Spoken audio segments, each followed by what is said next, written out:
saya Muhammad Rangga Praditya dari Fakultas Ekonomi dan Bisnis. Di sini saya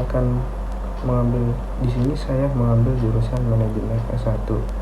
Sekarang ini saya sedang menjalani semester 2. Saya akan menjelaskan materi mengenai Al-Quran. Al-Quran adalah kitab suci umat Islam yang menjadi pedoman utama dalam kehidupan mereka. Berikut adalah penjelasan mengenai Al-Quran, sejarah turunnya Al-Quran, nama-nama Al-Quran, cara Allah menurunkannya, dan fungsi Al-Quran. Pengertian Al-Quran adalah sebuah kitab suci utama dalam agama Islam yang dipercayai umat muslim bahwa kitab ini diturunkan oleh Allah Subhanahu wa Ta'ala yang diturunkan kepada Nabi Muhammad SAW. Kitab suci ini berisi 114 surah atau bab yang terdiri dari 6.236 ayat.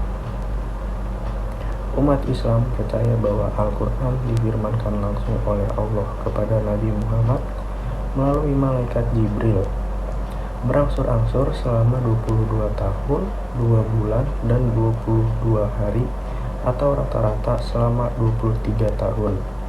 Dimulai sejak tanggal 17 Ramadan. Umat muslim menghormati Al-Quran sebagai sebuah mukjizat terbesar Nabi Muhammad, sebagai salah satu tanda dari kenabian dan merupakan puncak dari seluruh pesan suci atau wahyu yang diturunkan oleh Allah sejak Nabi Adam dan diakhiri dengan Nabi Muhammad.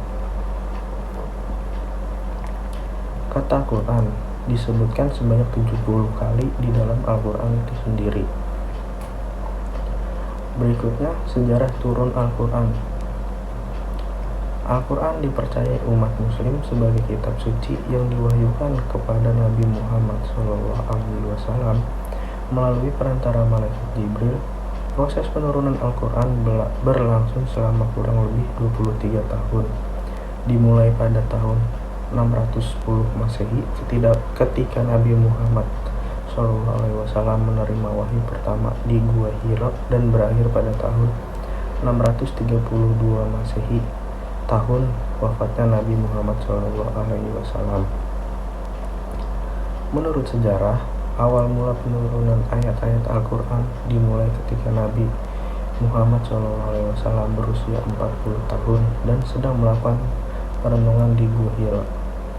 Saat itu, tiba-tiba malaikat Jibril muncul dan menyampaikan wahyu pertama kepada Nabi Muhammad, yaitu surah Al-Alaq ayat 1-5.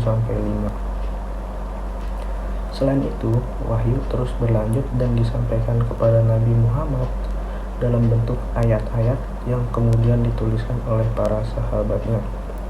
Proses penulisan Al-Quran tidak dilakukan secara langsung oleh Nabi Muhammad SAW, melainkan dilakukan oleh para sahabatnya yang mencatat ayat-ayat tersebut dalam bentuk tulisan atau hafalan.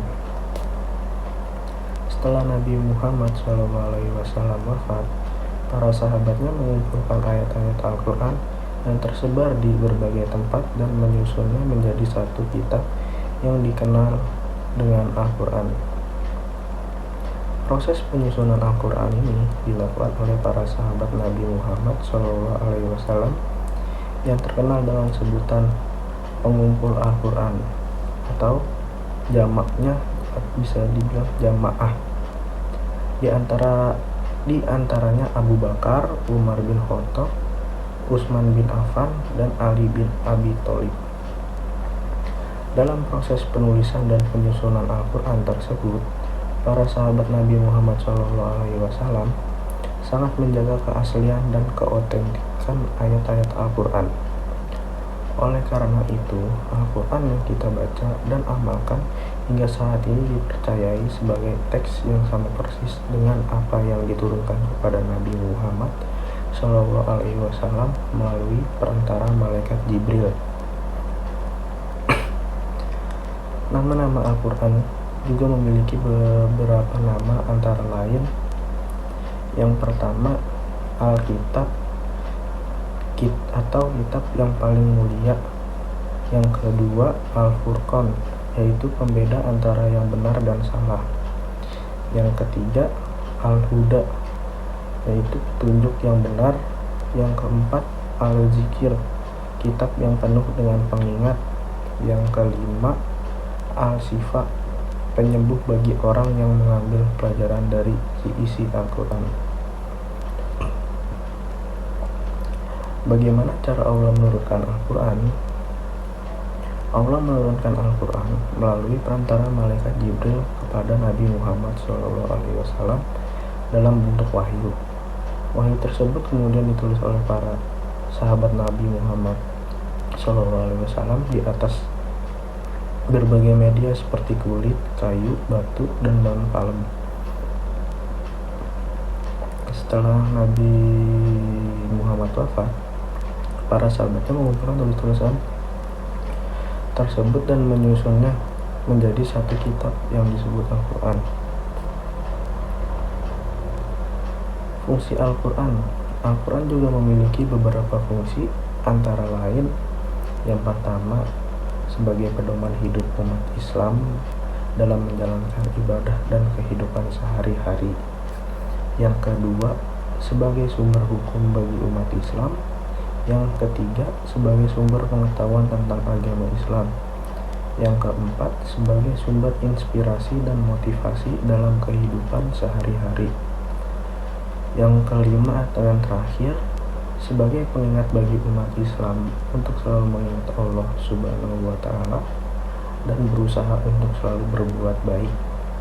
Sekian, terima kasih. Wassalamualaikum warahmatullahi wabarakatuh.